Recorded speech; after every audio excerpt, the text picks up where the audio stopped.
ఎవరైనా ఏమన్నా సాధించాలన్నా, టార్గెట్ కొట్టాలన్నా, సమయపాలన, లక్ష్య సాధన పట్ల చిత్తశుద్ధి ఉండాలి.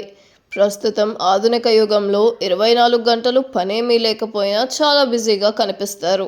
లక్ష్య సాధన పట్ల చిత్తశుద్ధి ఉండదు.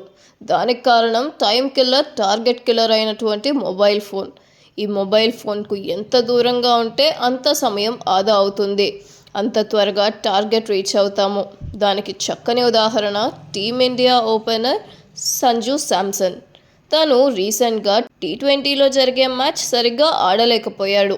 దానికి కారణం తనను తానే ప్రశ్నించుకున్నాడు, జవాబు వెతుక్కున్నాడు. తన సమయం మొత్తం ఇన్స్టాగ్రామ్, ఫేస్బుక్, యూట్యూబ్ వంటి వాటికి కేటాయించి వృధా చేసుకున్నానని, ఆట మీద దృష్టి పెట్టే బదులు సోషల్ మీడియా ద్వారా అనవసరమైన విషయాల మీద దృష్టి పెట్టి ఆట మీద మనసు లగ్నం చేయలేకపోయానని గ్రహించాడు. ఆ మరుక్షణమే అతను కఠిన నిర్ణయం తీసుకున్నాడు. అదే కొన్ని రోజుల పాటు ఫోన్ స్విచ్ ఆఫ్ చేయడం.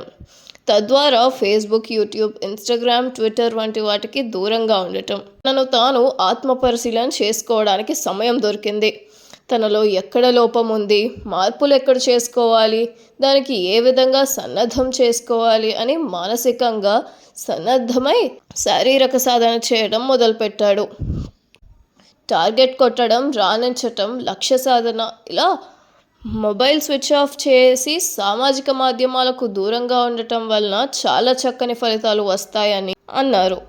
దానికి చక్కని ఫలితమే ఇండియా వెస్టిండీస్ మధ్య జరిగిన T20. ఆ మ్యాచ్లో భారత్ గెలిచి తీరాలి. గెలిస్తే ముందుకు వెళ్తాం, ఓడితే అంతే సంగతులు. ఈ దశలో సంజు శాంసన్ కేవలం 50 బంతుల్లో 97 పరుగులు సాధించాడు.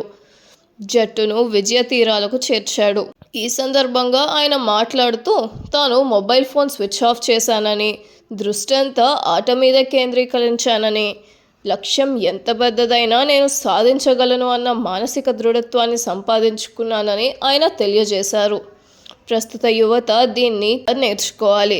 వారి సమయం అంతా సోషల్ మీడియాకి అంకితం చేస్తున్నారు, భవిష్యత్తుని నాశనం చేసుకుంటున్నారు. యువత, బీ కేర్ఫుల్.